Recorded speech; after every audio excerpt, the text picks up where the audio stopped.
प्रतिरोध 1.403 kilo ohm है। यदि एक प्रतिरोध का मान 2 किलो ओम है तो दूसरे प्रतिरोध का मान होगा। ठीक है, अब देखिए ये जो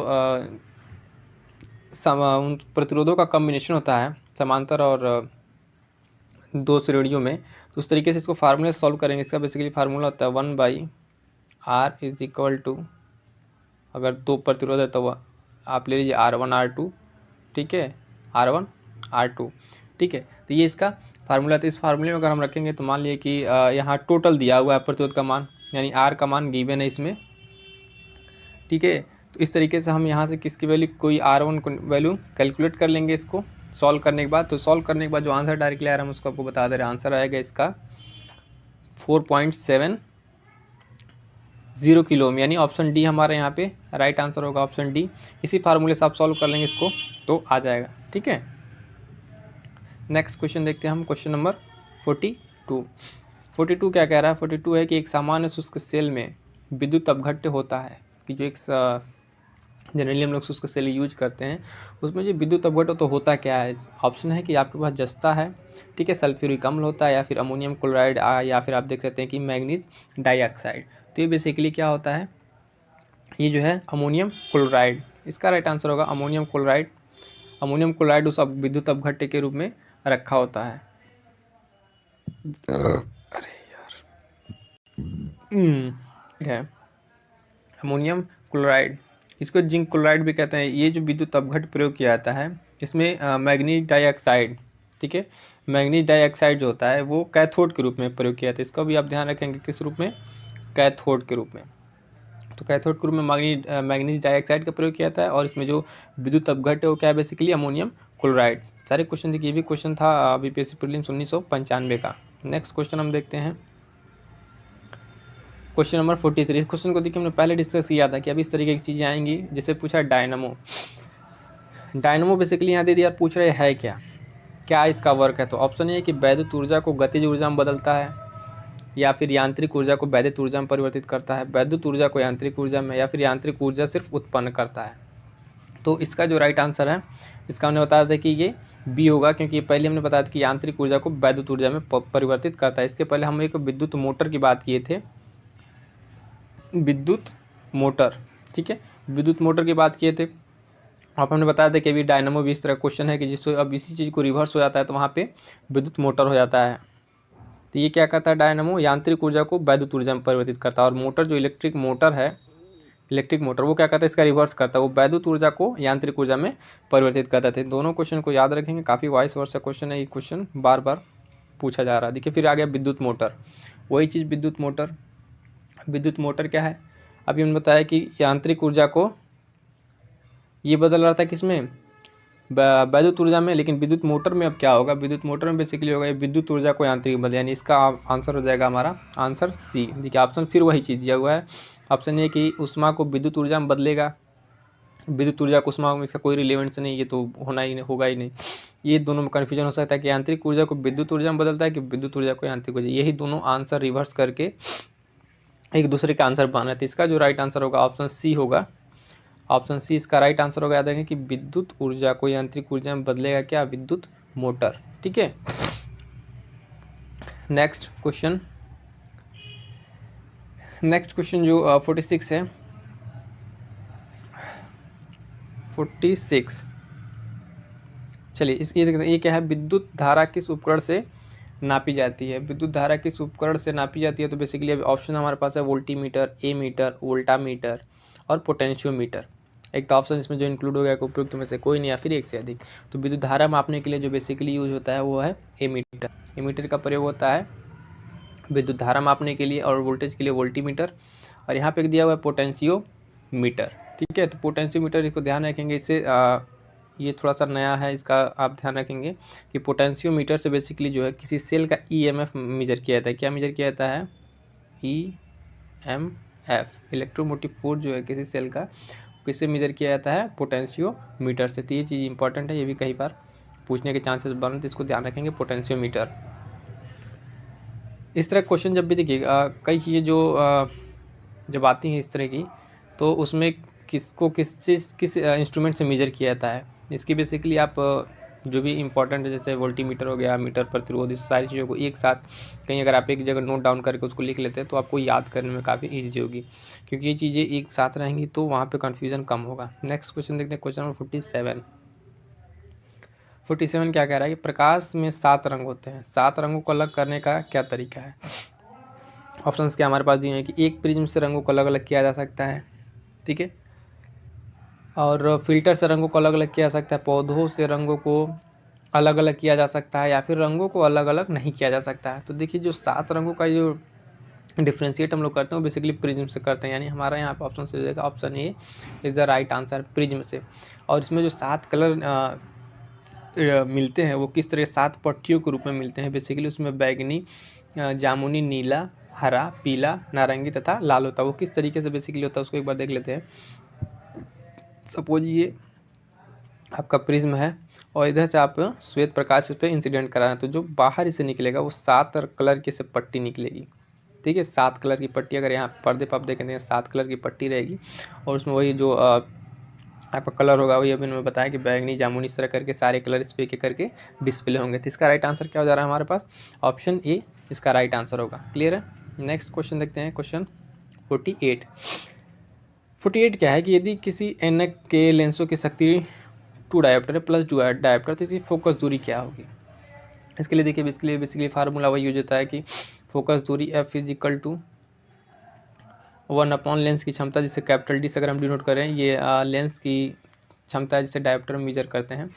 तो F इजिकल टू 1/d यहाँ दिया हुआ है +2। तो इस तरीके से इसको अगर हम देखें तो ये कितना आ जाएगा, 0.5 मीटर आएगा। मीटर में चूँकि रहता है तो मीटर इसमें दिया नहीं, तो सेंटीमीटर में इसको करेंगे तो कितना हो जाएगा, ये हो जाएगा 50 सेंटीमीटर। तो यानी ऑप्शन सी हमारा राइट आंसर हो जाएगा। अब देखिए कई बार ये होता है कि आंसर आप आंसर तक पहुंच गए हैं, बट अगर यूनिट का ध्यान नहीं रखते हैं तो भी आंसर आपको नहीं मिलेगा, क्योंकि यहाँ पे देखिए मीटर में रहता है। हमने सॉल्व किया तो ये 1/2 तो आया कितना, 0.5 मीटर। अब 0.5 मीटर इसमें कोई ऑप्शन ही नहीं है, लेकिन अब सेंटीमीटर में देखें तो मीटर हमको मिल जाएगा 50 सेंटीमीटर, इसका राइट आंसर हो जाएगा। इस तरीके से नेक्स्ट क्वेश्चन, क्वेश्चन नंबर 49 क्या है कि चुंबकीय सुई किस तरफ संकेत करती है। तो वही जो मैग्नेटिक आप निडल देखते हो कि किस डायरेक्शन में, तो सबको पता है, बट ऑब्वियस है कि इसमें डायरेक्शन दिया हुआ है पूर्व, पश्चिम, उत्तर और आकाश। तो इसका कोई डी का तो ऑप्शन हमें नहीं लगता कि रिलेवेंट बनता है। तो इसका राइट आंसर हो जाएगा ऑप्शन सी की नॉर्थ यानी उत्तर की तरफ इंडिकेट करती है। जैसे आप ये कंपास वाले में सुई देखते हैं तो किस डायरेक्शन में, अगर ये नॉर्थ है, साउथ, वेस्ट, ईस्ट, ठीक है, तो ये सुई हमेशा किधर इंडिकेट करती है, नॉर्थ की तरफ इंडिकेट करती है। नेक्स्ट ये क्वेश्चन अगर हम देखें 50, क्वेश्चन नंबर 50, ये क्या है कि श्वेत प्रकाश को नली में कैसे पैदा करते हैं। तो इसका देखिए ऑप्शन क्या है हमारे पास, तांबे के तार को गर्म करके, तंतु को गर्म करके, या फिर परमाणु को उत्तेजित करके, या फिर अणुओं को दोलित करके। तो इसका राइट आंसर हो जाएगा हमारे पास बी। इसको हम लोग कैसे करते हैं, तंतु को गर्म करके। हमारे यहाँ पर आंसर क्या बन रहा है, तंतु को गर्म करके। इसका राइट आंसर होगा ऑप्शन बी, ठीक है। अब ये क्या है, इसको थोड़ा सा समझ लेते हैं। देखिए कि जो श्वेत प्रकाश है ना, ये प्रतिदीप्त ट्यूब में इस पे करने के लिए इसमें निम्न दाब की आवश्यकता होती है। निम्न दाब पर इसको बनाया जाता है, उसमें वाष्प में करके इसको पैदा करें। जबकि इसमें जो इसका तंतु में इलेक्ट्रिक प्रवाह है वो बेसिकली अदृश्य पराबैंगनी किरणें उत्सर्जित करता है। किस तरह किरणें उत्सर्जित करता है, अदृश्य पराबैंगनी किरणें। और ये जो पराबैंगनी किरणें हैं ये नलिका के अंदर जो बेसिकली उसमें जो पदार्थ है उसमें मिल के एक वाइट प्रकाश का फॉर्मेशन करती हैं। तो वहाँ पर इस तरीके की चीज़ें बनती हैं। तो इस चीज़ को भी आप थोड़ा सा समझते हुए चलेंगे। नेक्स्ट हम देखते हैं इसमें क्वेश्चन नंबर 51, आइंस्टीन को नोबेल प्राइज़ किस कार्य पर मिला था। ये क्वेश्चन भी मोस्ट इंपॉर्टेंट, आई थिंक कई बार हम देख चुके हैं, रिपीटेड है, कई एग्जाम्स में पूछा हुआ क्वेश्चन है कि आइंस्टीन को नोबेल प्राइज़ किस कार्य पर मिला था। तो देखिए ऑप्शन है इसमें अपेक्षिता, बोस आइंस्टीन संगणन, संहति एवं ऊर्जा की तुल्यता, प्रकाश विद्युत प्रभाव और उपयुक्त में से कोई नहीं। तो इसका जो राइट आंसर है वो है ऑप्शन डी, विद्युत प्रभाव। प्रकाश विद्युत प्रभाव पे इनको आइंस्टीन को नोबेल प्राइज़ मिला था। और ये प्रकाश विद्युत प्रभाव जो इसकी व्याख्या इन्होंने किया था लगभग 1921 में। कब किया था, 1921 1921 में किया था और उसी टाइम इनको भौतिकी का नोबेल प्राइज़ मिला था। Okay, next question 52 is that कि विद्युत उत्पन्न करने के लिए कौन सी धातु का उपयोग होता है। ठीक है, तो विद्युत उत्पन्न करने के लिए किस धातु का उपयोग होता है, तो बेसिकली यूरेनियम। ठीक है, ऑप्शन में हमारे पास यूरेनियम, तांबा, लोहा जो भी है, लेकिन इसका राइट आंसर क्या है हमारे पास, ए यूरेनियम। तो यूरेनियम धातु का उपयोग होता है क्योंकि ये जो यूरेनियम धातु है, मेटल का है, ये नाभिकीय रिएक्टर से ऊर्जा का उत्पादन करता है। कैसे, नाभिकीय रिएक्टर में। ठीक है, नाभिकीय रिएक्टर में इसका यूज होता है, तो वहाँ से हमें इलेक्ट्रिक मिल जाती है। नेक्स्ट क्वेश्चन देखें, क्वेश्चन नंबर 53 क्या है, कमरे को ठंडा किया जा सकता है कैसे कैसे किया जा सकता है। देखिए, पानी के बहाने से संपीड़ित गैस को उसमें से छोड़ दें उस रूम में, कमरे में, या फिर रसोई गैस से ठोस को पिघलाने से। तो इसका राइट आंसर हो जाएगा किसमें, अगर हम संपीड़ित गैस को छोड़ दें, यानी ऑप्शन बी हमारा जो है वो राइट आंसर होगा कि संपीड़ित गैस को अगर हम कमरे में छोड़ दें तो फिर वो कमरा एकदम से ठंडा हो जाएगा। ठीक है, उसका बेसिकली इसको, अगर ये गैस को छोड़ने का मतलब क्या है कि वहाँ का टेम्परेचर कम होने लगता है, इस वजह से रूम जो है बेसिकली ठंडा हो जाएगा। नेक्स्ट क्वेश्चन अगर देखें, क्वेश्चन नंबर 54 क्या है कि आमतौर पर सुरक्षा फ्यूज लगाने के लिए प्रयोग होने वाला तार किस पदार्थ का बना होता है। तो ये तार देखिए क्या ऑप्शन है, टीन है, निकेल, सीसा, टीन और शीशे की एक मिश्र धातु। ये भी बीपीएससी प्रीलिम्स 2004 का क्वेश्चन है। जो सारे क्वेश्चन है बीपीएससी प्रीलिम्स के ही हैं, और इसमें कंपाइलेशन क्या कर रहे थे ना, फिजिक्स का ही है। नेक्स्ट वीडियो में अगर हम लोग देखेंगे तो इसमें केमिस्ट्री और बायो को भी फिर एक साथ करेंगे। तो इसमें इसका राइट आंसर क्या हो जाएगा, 54 का इसका हो जाएगा ऑप्शन डी। देखिए, टीन और शीशे का एक मिश्र धातु होती है। अब देखिए, जो फ्यूज होता है बेसिकली है क्या, फ्यूज जो है वो एक तार का छोटा सा टुकड़ा होता है।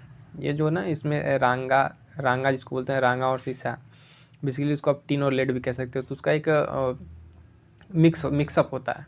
ठीक है, और ये इसलिए उसको यूज किया जाता है क्योंकि इसका गलनांक बहुत कम होता है। आपका लिए मेल्टिंग पॉइंट बहुत लो होता है, जिससे कि अगर कहीं शॉर्ट सर्किटिंग होती है या फिर ओवरलोडिंग होती है तो वहाँ से ये फ्यूज गल जाता है। तो गलने की वजह से क्या होता है कि वहाँ का जो कनेक्शन पूरे सर्किट का है वो बेसिकली उसकी वो परिपथ एक तरह से डिस्कनेक्ट हो जाता है। जब डिस्कनेक्ट होता है ज़्यादा चीज़ें नुकसान नहीं होंगी, वहाँ से इलेक्ट्रिक का प्रवाह रुक जाता है। इसलिए इसको उसमें ज़्यादातर यूज किया जाता है कि इसका मेल्टिंग पॉइंट कम है, और जब भी कहीं शॉर्ट सर्किट हो तो वहाँ से ये तुरंत गल जाता है। गलने की वजह से जो परिपथ है उसका इनकम्प्लीट हो जाता है, और शॉर्ट सर्किटिंग जो करंट का फ्लो है वो रुक जाता है बेसिकली। अब देखिए इसके बाद से नेक्स्ट क्वेश्चन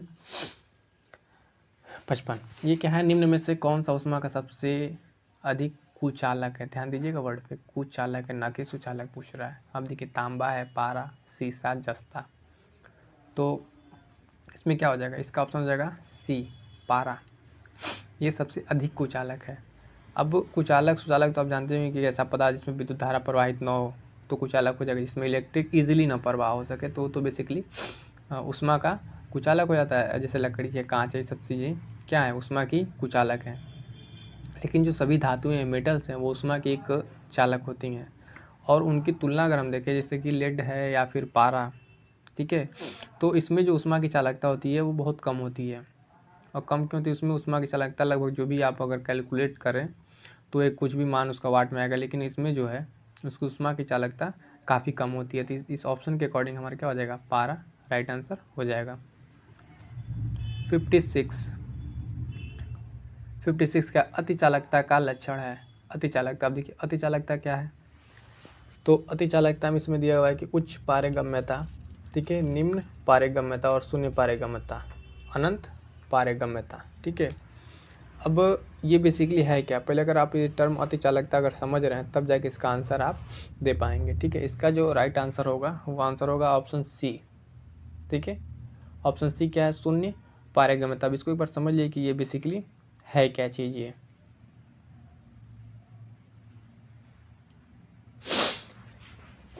क्या कह रही मतलब